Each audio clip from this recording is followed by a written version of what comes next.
സംസ്ഥാനത്തെ ഏറ്റവും പ്രായം കുറഞ്ഞ സ്ഥാനാർത്ഥി ആതിര നായർ ജനവിധി തേടുന്നത് രണ്ട് കരുത്തർക്കൊപ്പമാണ്. മന്ത്രി വി എൻ വാസവനും കോട്ടയം DCC പ്രസിഡന്റ് നാട്ടകം സുരേഷുമാണ് ആതിരയുടെ എതിർ സ്ഥാനാർത്ഥികൾ.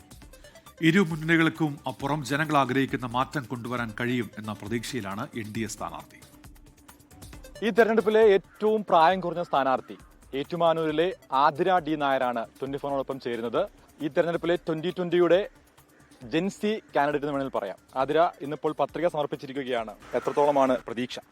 സത്യം പറഞ്ഞാൽ തുടക്കത്തിൽ ഉണ്ടായിരുന്നതിനേക്കാളും 10 ഇരട്ടി പ്രതീക്ഷ ഇപ്പോൾ ഉണ്ടെന്ന് തന്നെയാണ് ഞാൻ കരുതുന്നത്. കാരണം ഈ 4 ദിവസമായി ഇപ്പോൾ നമ്മൾ പ്രചരണമൊക്കെ തുടങ്ങിയിട്ട് ജനങ്ങളുടെ ഇടയിലേക്ക് എന്താ പറയുക കുറേയായി ഇപ്പോൾ ഇറങ്ങി ചെല്ലുന്നു. അപ്പോൾ അവരുടെയൊക്കെ ഒരു റെസ്പോൺസ്, ഇപ്പം അമ്മമാരുടെ ആയിക്കോട്ടെ, അച്ഛന്മാരുടെ ആയിക്കോട്ടെ, നമ്മളുടെ യൂത്തിൻ്റെ ആയിക്കോട്ടെ ഒക്കെ റെസ്പോൺസ് കാണുമ്പോൾ വളരെയധികം സന്തോഷവും അഭിമാനവും ഒക്കെ തോന്നുന്നു. കാരണം അവരൊക്കെ നമ്മളെ സ്വീകരിച്ചു എന്നുള്ളത് നമുക്കിപ്പോൾ മനസ്സിലായി. ശക്തരായ രണ്ടുപേരാണ് എതിർ സ്ഥാനാർത്ഥികൾ. ഒന്ന് സംസ്ഥാനത്തിന്റെ മന്ത്രി, രണ്ടാമത് DCC അധ്യക്ഷൻ.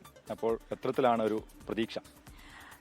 സത്യം പറഞ്ഞാൽ ഇപ്പം ഞാൻ മുന്നേയും അത് പറഞ്ഞിരുന്നു, ജനങ്ങൾക്ക് മനസ്സിലാക്കാൻ കഴിയും. അതായത് ഇപ്പോൾ 10 വർഷമായി നമ്മൾ 10 വർഷമായി ഒരു പാർട്ടിയുടെ ഭരണം നമ്മൾ കണ്ടു. അതിനു മുന്നേ മറ്റേ പാർട്ടിയുടെ നമ്മൾ കണ്ടു. അതായത് രണ്ട് LDFന്റെയും UDFന്റെയും ഭരണം നമ്മൾ കണ്ടു. അപ്പോൾ ഇനിയാണെങ്കിലും ഒരു മാറ്റം അനിവാര്യമാണ് എന്ന് ജനങ്ങൾക്ക് തോന്നി തുടങ്ങിയിട്ടുണ്ട്. അപ്പോൾ എന്തിനും ഒരു മാറ്റം വേണം എന്നാണല്ലോ പറയുന്നത്. അപ്പോൾ ഇത്തവണ എന്തായാലും ആ മാറ്റം കൊണ്ടുവരും എന്ന് തന്നെയാണ് ഞാൻ വിശ്വസിക്കുന്നത്. ആതിര മത്സരരംഗത്തേക്ക് വളരെ അപ്രതീക്ഷിതമായിട്ടാണ്. അപ്പോൾ അത് എത്രത്തോളമായിട്ട് ഒരു ഉപകാരപ്പെടും തോന്നുന്നുണ്ട് ഈ ഒരു തിരഞ്ഞെടുപ്പിൽ? സത്യം പറഞ്ഞാൽ പുതിയതായി വന്നു എന്നൊരു ഫീലിങ്സിനപ്പുറത്തേക്ക് മുമ്പേ തൊട്ടേ നമ്മുടെയൊക്കെ ഉള്ളിൽ ഒരു ഫയർ ഉണ്ട്. അതായത് ഈ തെറ്റുകൾ കാണുമ്പോൾ ചോദ്യം ചെയ്യാൻ തോന്നുന്നത്, അത് യൂത്തിൻ്റെ അല്ലെങ്കിൽ ജെൻസി സ്ഥാനാർത്ഥി ആയതുകൊണ്ട് അഭിമാനത്തോടെ എനിക്കത് പറയാൻ സാധിക്കും. നമുക്ക് തെറ്റ് കാണുമ്പോൾ അതിനെ ചോദ്യം ചെയ്യണം എന്നുള്ളൊരു ത്വരയുണ്ട്. ആ ഒരു ഫയർ നമ്മുടെ ഉള്ളിലുണ്ട്.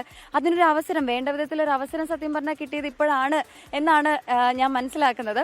അപ്പോൾ അതുകൊണ്ട് തന്നെ എനിക്കിതിനെ ഒരു ഇപ്പം നമ്മുടെ ഓപ്പോസിറ്റ് നിൽക്കുന്ന ആൾക്കാർ അത്രയും എന്താ പറയുക, മന്ത്രി നിൽക്കുന്നുണ്ട്, അതുപോലെ സുരേഷ് സാറാണെങ്കിലും ഒക്കെ അവർ അത്രയും വലിയ ബഹുമാനപ്പെട്ട വ്യക്തികളാണ്. അപ്പോൾ അതിൻ്റെ ഒരു പേടിയോ അല്ലെങ്കിൽ അതൊന്നും എനിക്ക് ഇല്ല. ഞാനിപ്പോൾ കുറച്ചു മുമ്പ് പറഞ്ഞ പോലെ തന്നെ ജനങ്ങൾക്ക് വേണ്ടത് കൊടുക്കാൻ എന്നെക്കൊണ്ട് സാധിക്കും എന്നുള്ളൊരു ഉറപ്പ് എനിക്ക് നൽകാൻ കഴിയും. അപ്പോൾ അതിലപ്പുറത്തേക്ക് വേറെന്താ ജനങ്ങൾക്ക് വേണ്ടത്, അല്ലെങ്കിൽ വേറെന്താ ഉറപ്പാണ് ഞാൻ കൊടുക്കേണ്ടത്? ജെൻസി തലമുറയുടെ അടക്കം വലിയ വോട്ട് പിടിക്കാനാകുമെന്നുള്ള പ്രതീക്ഷയിലാണ് ആതിര മത്സരരംഗത്തേക്ക് ഇറങ്ങിയിരിക്കുന്നത്. എന്തായാലും ഇനിയിപ്പോൾ നല്ല വിജയം കരസ്ഥമാക്കാൻ പറ്റുമെന്നുള്ള പ്രതീക്ഷയിൽ നീങ്ങുകയാണ്. അരുൺ നീണ്ടൂറിനൊപ്പം സജു ചാമക്കാലയിൽ 24.